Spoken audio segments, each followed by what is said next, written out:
All right, the next and last session is going to be moderated by Steve Hahn, so we're working him hard today. While Steve's catching his breath, I'll just introduce the people on the panel. First is Matt Bettonville. There's Matt. Hi, Matt. Matt's in oncology venture investing at Emerson Collective, so he leads their efforts in digital health and healthcare delivery. And Eric Gomez, investor and oncology lead, healthcare ventures team at Mubadala Capital. So Eric is an investor on the healthcare ventures team there, and he leads the oncology investments. And Wei He, president and CEO of DTRM, and I never remember what DTRM stands for, but it's quite clever, delivering the right medicines for patients. I like that. And Francois Maisonrouge, senior managing director at Evercore. And Francois has partnered with some pharma for some of their asset transactions. And before that, he was chairman of life sciences at Credit Suisse. Very interesting. And over to you, Steve. Bill, thank you very much. So we're in for a treat. Just to let the panelists know, there might be a time where I say stop, and we're going to have a lightning round, and you have to answer in a sentence or less, kind of like if you're on TV.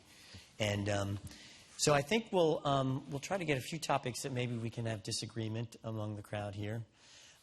Considering venture capitalists have often a varied reputation around the world, I'll just remind everyone that many of our 403Bs and 401Ks have at least some investments in some of the things that venture capitalists do.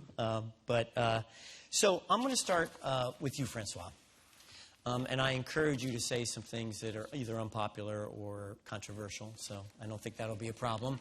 I'll try. But tell us about the current landscape of investment, particularly in oncology. What do you see? I know you showed some data with the panel before, so please. And I think some of the data that we prepared is actually on your accessible through the agenda today. But what we're seeing, I mean, the main thing about venture capital is that, you know, it comes into different sectors in lumps and following some fashion, but the world of developing drugs or developing, you know, services in cancer, et cetera, is something that's continuous, right? So for venture capitalists, for us who are in between capital and innovation, it's complicated because, you know, 2-3 years ago, a lot of the money going into venture capital and a lot of the money deployed by venture capital and deployed in IPOs, for example, was dedicated to oncology. And then things changed in the world where the ability to get a return in oncology actually went down. The ability to sell companies, smaller companies to large oncology companies, went down. So some of that money dried up. So there's a lot less money in oncology. Well, first there's less money in venture capital now. There's less money from the public investors. And there's less proportion of it going into oncology. People are, you know, I say to some of my clients, actually, who are not doing a very good job at oncology, and I won't name names, but I say, you know, there's a lot of overweight people. There's a lot of people with mental health disorders. There's a lot of people with psoriasis in the U.S. There's a lot more of those than there are people who have cancer. And if you're not good at it, you really should focus on the first three, for example. So a big message there is that we're seeing less money go into early-stage companies that are focused on oncology, which, of course, has implications. Or mid-stage, actually. Or even mid-stage. Or mid-stage. Okay. And, you know, and people realize that, you know, things aren't perfect. I mean, you can have, if you look at the CEORT that was developed by Roche and the CEORT that was developed by AstraZeneca, AstraZeneca would tell you that the molecular structure was way better, et cetera. But at the end of the day, they probably have more experience and did a way better job at development than Roche did. Got it. So, Eric, what's your view of the landscape? What are you seeing about the opportunities? Does that resonate with you that there's less money going into oncology than before relative to other diseases and also the total pool? Yeah, sure. So I think that, as investors, we need to take a holistic view, right, of the whole biotech and drug development industry. And what we're seeing is that oncology has historically really led the space, right? When you think about intermediate endpoints, precision medicine, accelerated approvals, those are all associated with oncology. And so I would say that because of that initial impetus, we're still seeing a lot of oncology companies out there. I would say that they probably make up over a third of the companies that we tend to see on a day-to-day basis. And I'm talking about very early stage, right? This is, seed to Series C stage, for example. Now, the question of whether we're investing enough in those companies or how much we're investing in them compared to other areas, I think we tried to keep a balanced view, right? Because just like Francois mentioned, it is getting harder to see some of that value in oncology. So I would say that there is a little bit more hesitation up front to do that. But there is no lack of innovation when you look at especially academia and what professors are doing in the space. Well, that's good news because the innovate's where it starts innovation. So, Wei, do you agree with that? What are you seeing in terms of the environment? What I see that, like Francois said, popular money, right? So secular market is a downturn. Then we see that that's where we put money in there. But I really believe if we have patient-focused development. I spent 15 years big pharma, 2 years biotech, and 3 years venture capital. I raised $73 million all by myself. Now we're a phase 2 trial developing first-in-class, only-in-class, 3 drugs in single tablet.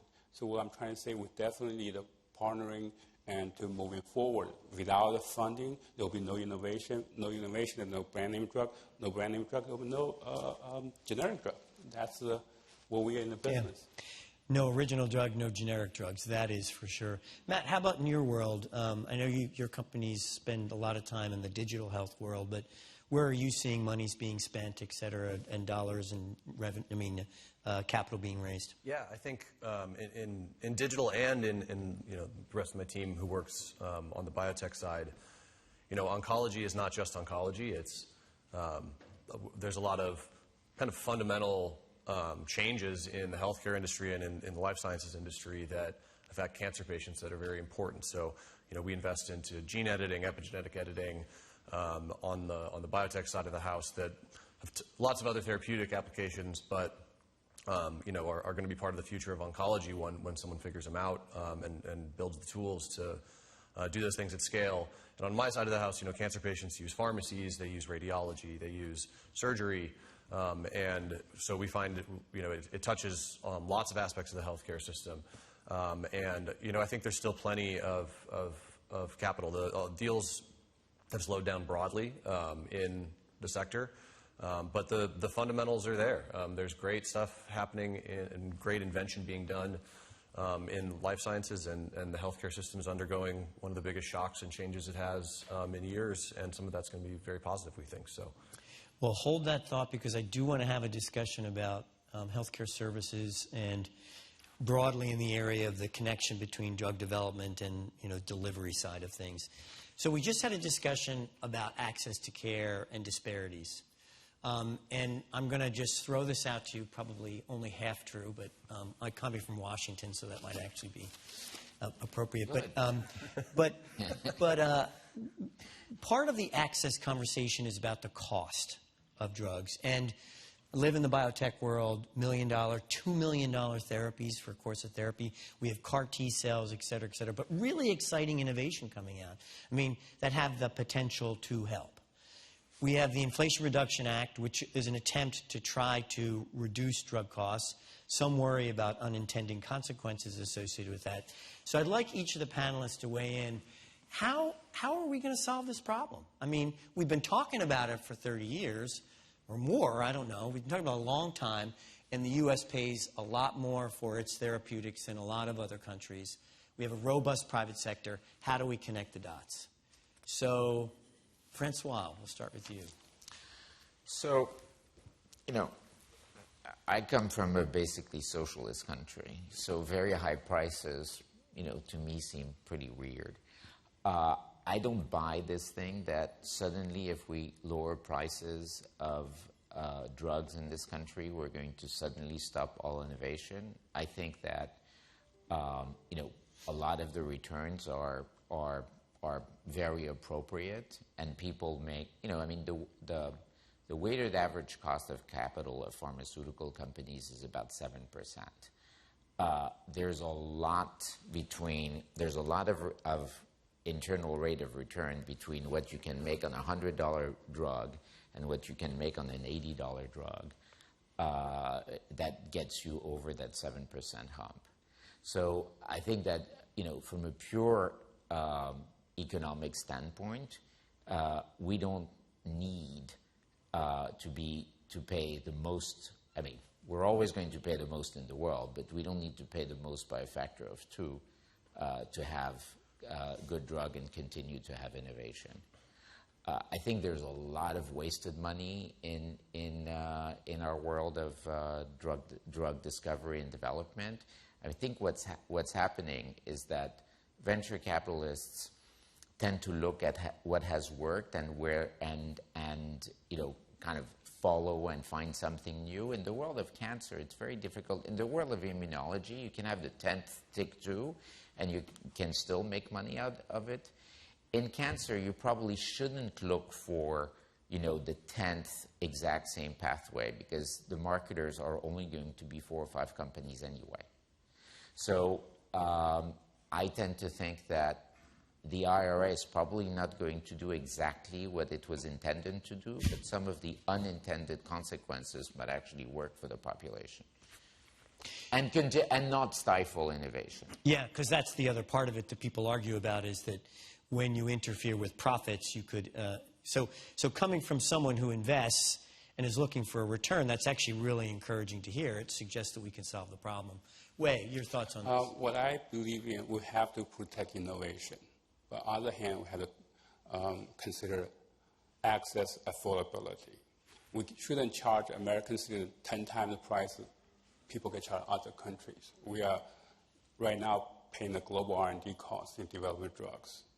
Having said that, the reason I'm doing triple combination is small oral therapy that is a complementary CAR T to other treatments. It's more affordable and also reach the underserved patient in the remote area. That's how I'm believing. So it's challenging today's environment. Having said that, CAR T is great for maybe 15-30% patient duration of response, but 75 or 50% they become refractory relapse. So if we pay $1 million a shot, but then those people will not respond to anything else after they fail CAR T. So that's what I'm trying to say. We have to balance, protect innovation while make drugs affordable. So you're arguing that if the product you're developing, for example, potentially works in a setting where $1 million therapy, CAR T, I'm just throwing out a number, might not work, is expensive, is toxic, et cetera, that's an example of innovation that could potentially reduce overall costs because you're fitting. And that's a winner from a VC point of view. That's my biased opinion, yes. Just as an example. Yeah. Okay. And Eric. actually, that's a great segue into what I wanted to mention, which is, innovation is expensive, right? I mean, Peter talked this morning about cell therapies, which are revolutionary. They're also way more expensive than small molecules, antibodies, other types of drugs that have already kind of been integrated into the system. So as venture capitalists, we ask ourselves, how can we still fuel innovation, but also, for example, lower drug costs? One of the ways you can do that is maybe by investing in biomanufacturing, right, to make the manufacturing of cell therapies more efficient and lower cost. Another example of that is, as we know, more drugs, more clinical trials. There are less patients around to be enrolled in the clinical trials, which means that some companies are waiting years just to enroll in their clinical trial. And this costs a lot of money. So then maybe invest in companies that are making the clinical trial recruitment process more effective, or going into other communities that typically aren't sought after for clinical trials. So those are kind of some of the ways that as a VC or as an investor you can think about how to still fuel innovation and still try to help the overall community in costs. Yeah, and we talked yesterday, you're from South Texas, and there's a lot of communities there that are underrepresented and that don't typically participate. That's an example of a way, if you invest in companies that go there in a decentralized way, you could actually probably solve some of these problems. Absolutely. Really good point. Yeah. Matt, your perspective. Yeah, I think what comes to mind here for me is, I think I didn't double check these numbers before coming up, but drug spend is, I think, 10% of healthcare costs overall, and I think in cancer it's a bit higher, but it's still only about 30. So there's a whole lot of surgeries, hospital stays. I think the several $1 trillion of public funding coming from the U.S. to healthcare through healthcare is going to a lot of doctor and nurse salaries, and that's another problem as we have a big demographic wave of an aging population and not a huge supply of doctors and nurses growing proportionately. We have to use technology to scale that workforce to be able to keep up with it. So we are investing a lot in clinical models that use technology to kind of push the efficient frontier of how many patients can be seen per unit medical professional to deal with that. And I think that's a huge part of the problem in addition to the drug spend, which I think has been well covered here. It's a really good point, and it's related in a much broader way to this issue we're talking about. But yet we just had a conversation, and I want to push a little bit on this, see what you think. We just had a conversation about the fact that certainly there's access, therapies, et cetera, cost, but there's also an issue of what happens next. So not even getting a biopsy if you have an abnormal mammogram, it's unfathomable to me that this could occur, but obviously it does. How does your world and what you're investing in potentially help us with that? Because that's another piece of the puzzle. Yeah, it absolutely is. I think I happen to come from the world of human-computer interaction design. How I got to be a healthcare investor is a long story, but I think from that lens, there's a lot of kind of design and product focus that needs to be brought to the industry too, where you see a patient not following up on something, and you consider it to still be your problem and not theirs, right? You don't give up on them. You need to kind of A/B test and come up with a way to make that patient come back in. We've been doing a lot of work, especially in cancer, on especially on the diagnostic side, I would say, in how do we make this easier for people? So how do we do labs at home? How do we do more screening in the home? And I think that's part of the equation too, is if the patient doesn't come in, you're following up, you're using kind of an advanced CRM type of service that maybe a medical record could be one day. And you're bringing the services to them and doing some of the work that Otis discussed as well, with giving them the transportation services that are barriers in their way. I think that approach is a powerful one in this space too. I totally agree. And you said something that I think is really interesting in terms of accelerating innovation, people who solve that problem. In fact, it is our problem. I mean, it's certainly the patient's problem if something gets missed, but it's our problem as healthcare providers. And we need to help solve that. And as someone who's just recently gone on the other side in terms of healthcare with a family member, it's bewildering. You're scared. I mean, there's a lot of issues that people face. It is not surprising that things get missed, but it's also kind of unacceptable that they get missed. So if we can bring innovation to that side of it, it's really important. Steve, yeah, Wayne. Accelerating innovation actually part of reducing cost. Clinical development by 80% of overall cost. If we can... Okay, you said clinical development of a therapeutic is 8% of the overall development cost. Yes. Got it. Okay. So then with the FDA, if we put all hands on deck, everybody work together, if we can streamline clinical development, you will have an accelerated development plan, get approval, benefit the patient. Right now, there's so much redundancy. The clinical development we have done is like 40 years ago. You file IND, you submit to FDA, and work on RB with the CRO. You're repeating so much repetition. Anytime you have a new protocol, you go through overall the process again. So if we can reduce the overall clinical development cost, that will be really better in accelerating innovation than anything else. That's my personal opinion. So. Well, I'll comment on the FDA side. I certainly think there's a lot of room for improvement, no question about it. But I saw Francois shaking his head, and I cannot wait for weigh in, my friend. Pharmaceutical companies are out there to make money, right? Mm-hmm. And lowering clinical development cost may not be in their advantage. If you think about Merck and what they're doing with Keytruda, it's not lowering the development cost. They're actually completely dominating the waterfront. So I think you need to think about the competitive dynamics and the tactical dynamics that are going on. I'm not sure that people who are the incumbents really want to, get away and not dominate the dialogue with oncologists who are doing the clinical trials. So I'm being a bit, it's not that I'm a horrible person. It's that I'm actually observing what's going on. I think we shouldn't be naive about it. Right. A Okay. good point. I'm trying to say there's so much redundancy in the clinical development process. Exactly. That's what I'm trying. How do you eliminate redundancy? Yeah, but what I'm saying is that the redundancy is not because people are wasteful and stupid. Maybe it's in their interest of having redundancies. Got it. So, lightning round. I need a really short answer to this one. Is the profit motive associated with therapeutic and other development, is that in conflict with what's right and good for advancing the health of individuals? Matt? No. No. No. No, but I have to stop here. We'll never make you stop with one word, for sure. Please. No, I think, listen, you need to have kind of a dual type of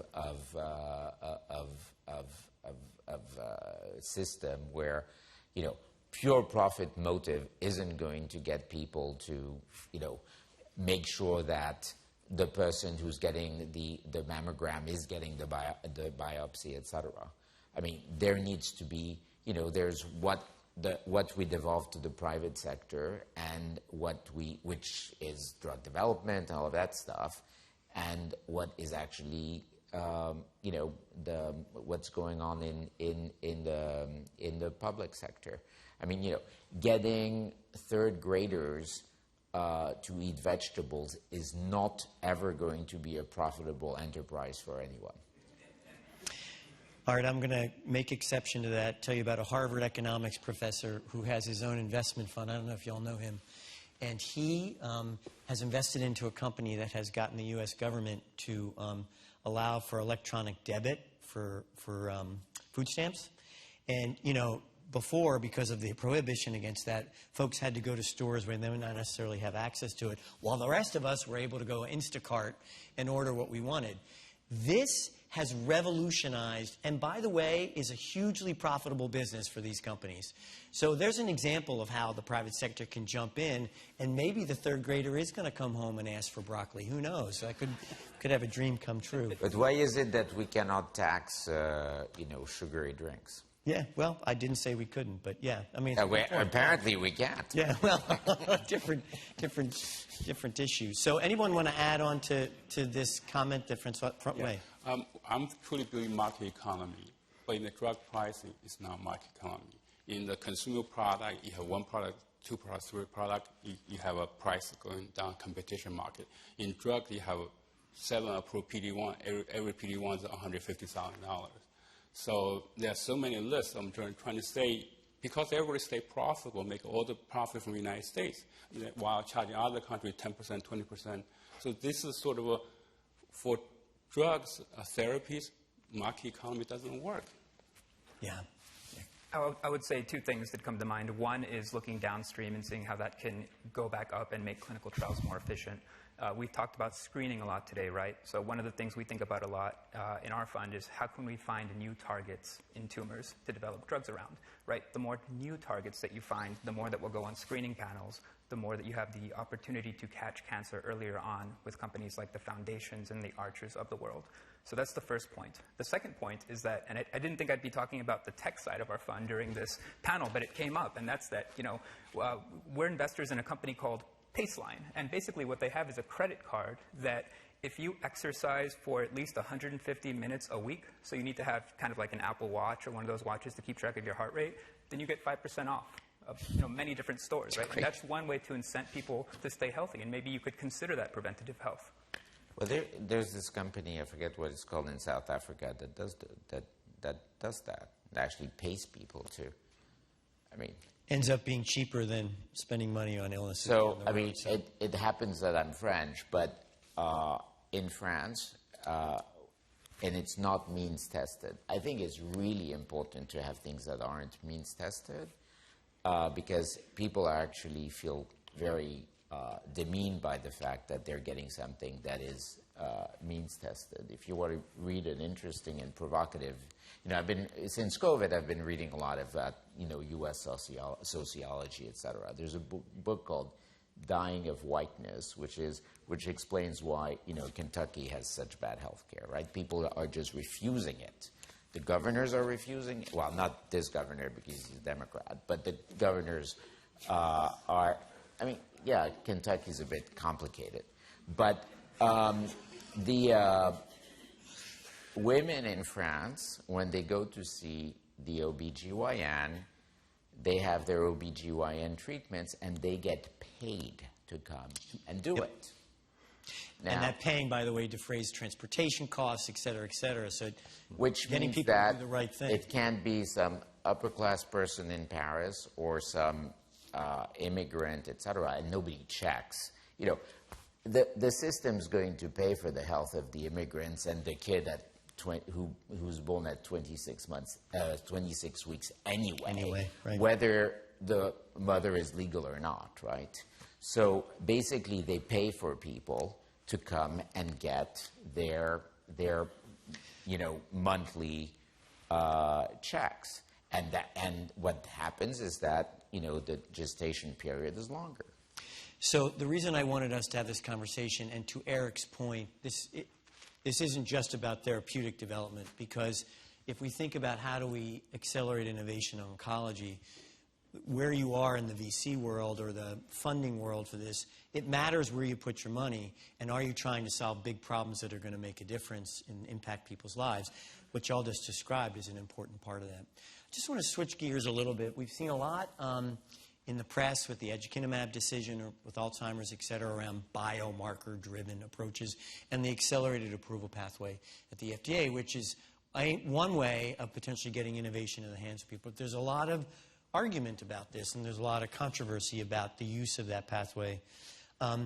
Tell me how you feel about biomarker-driven approaches, because there's the cynical part of the world might suggest that you narrow the potential label and number of people who can get it, which limits the ultimate profit, versus, you actually target the right drug for the right person at the right time or the right treatment. So thoughts about, sort of this approach, and are we going to see more of it? I think it's exciting to see new things and being done like that, but it is kind of the flip side of precision medicine, right? You on some level, P times Q has to equal enough money to get the drug approved or to make a profit when the drug gets approved. And if you're targeting a smaller population, if Q is lower, then P is going to be higher. And it's sort of an iron law. I don't have an answer there, but I think that's going to be the expected result is higher priced drugs and that target a smaller population. What I love about this is I work at my company with a computational biologist, and he reduces everything to a math equation. So we just had this problem, which actually totally makes sense. Yeah. First principles, that's exactly right. Eric, biomarker-driven approaches. Yeah, well, Steve, you're cheating a little bit because we talked about this. It's all right. but absolutely, I think it's going to blow up. The reason why is we look at drug costs, inefficiencies. Part of that is because, right, I don't know the exact statistic, but 9 out of 10 drugs fails or something like that. And companies have to make up for all of those failures. And when we go to precision care, then we are effectively, or at least this is the goal, right, increasing the probability of success of each individual drug that we're making. So yes, there's a trade-off in the market, but ideally there's also a trade-off in the probability of success that drug gets to patients faster. Great. Wayne. Steve, biomarker is great if you can find one. All the low-hanging fruits are already gone. So it might take 10 or 20 years to develop biomarkers. So that's the reality. I mean, I remember first time talking about biomarkers, that was with Johnson & Johnson back in 2000 and 2001. So if somebody can come up with a biomarker for your therapeutic, it can be for you to predict the safety or efficacy, we're all behind that. But in reality, it's very difficult to get that. So I hear you, but just to push back a bit, so why isn't more money going into that? That's so important. Why don't we see more dollars flowing? And maybe we do. I'm just asking. But that's the basic research. Basic research, you take unlimited time, unlimited funding. So for clinical development, it's a result-driven. That you need to treat cancer patients. The science not there, the technology is there. So how can you have a biomarker to predict something? Francois. I'm not sure I have much to add on that one. I mean, I think, yeah, I think it's an iron rule, but you have to expand the iron. You know, obviously, if you get to the right queue, instead of groping around, you're going to have a bigger queue. Maybe just to add quickly, right, that I think this is a great time to also discuss the relationship between private sector, academia, and government. Last week there was a huge conference on just one protein, RAS, which is one of the most mutated oncogenes in cancers. And that is the one protein, the only protein that the government has actually given money to research for, just for that one protein, rather than a whole, tumor type, for example. So this was a conference where academia came together, private sector came together, and government came together, and we all brainstormed, how can we get faster biomarkers? How can we get drugs to patients quicker? So I think that really blends into how we're thinking about biomarkers as well as when we interact with academia. Can I share something that has nothing to do with it that completely blew me away about the U.S.? When Peter comes up here and says that he's raising $3 billion for MD Anderson from philanthropy, I mean, it's completely crazy. I mean, you guys have no idea how this country is completely different, right? And you only see it if you're a foreigner and an expat here. So it's just phenomenal to see the amount of, the money that government's putting in, okay, but the money that the private sector, not the money-oriented private sector, but the philanthropic sector is just amazing. And you should appreciate it. That's and great. Give. Really, really great, good comments. So the last panel, there was, do we? I'll leave it to you if you want to take any questions. Oh, yeah, you bet. Okay, sorry, we'll open it up. Questions? Get them arguing. I'm trying. Please. My question's for Matt, because you talked about using technology to scale and bring, the problem of the lack of enough physicians and nurses in the workforce. And my question is, thinking about what we've all been talking about with access, a lot of the issues around technology and where that gets integrated, you talked about an Apple Watch. How do we bring access to those kinds of technologies at a lower cost so that people in Mississippi who don't have broadband access, for example, can benefit from some of these things? Because, they don't even have internet or access to it or a way to get access to it in an equal way. Yeah, I think, a lot of things, whether it's CAR-T or, a Tesla, start as very expensive to, prove out a concept and then can come down in price as we get to more advanced versions of the technology. My group actually does we're a bit unique in this space. We do philanthropy and investment under the same group. So we actually, for example, have initiatives to expand rural broadband. We have a project we backed in education to try to get broadband in every classroom that was about to wind down, and then during the pandemic kind of re-envisioned itself as a project to get broadband to more households to deliver things like healthcare services.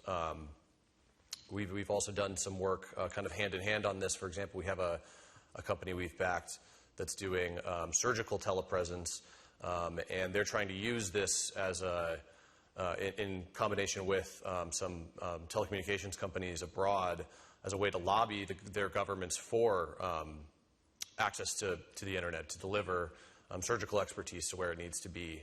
So I think I think the hand-in-hand approach works really well there, where we can tackle both the kind of industrial side and the public side, but a lot of that comes from either public investment or technology, right? I mean, you can use 5G or Starlink much easier than you can run wires everywhere. And I think healthcare is sometimes resistant to technological determinism, but it helps. Caitlin, it's a really good point, and I think, we haven't spoken about it here, but there is a role for government to play. We built an interstate highway system in the 50s, 60s, et cetera. Our equivalent now should be broadband, among other things, communications, et cetera. And so one would think that maybe a public-private partnership, something along those lines, because you're right, it's the nuts and bolts of having access is exactly what you're describing. And at the end of the day, building that and giving everyone a free Apple Watch or whatever it is probably going to be a lot less expensive than treating people for all the diseases we have right now. I'll add one more thing. I think some of the value-based models also of changing the way we pay for healthcare can incentivize private companies to do some of these things if they show a true ROI for them, which many of them do. That data is just taking kind of a long time to come out. Any other questions? Well, I want to thank the panel. Really terrific job. It's been a lot of fun. Thank you to the moderator. Thanks, Steve.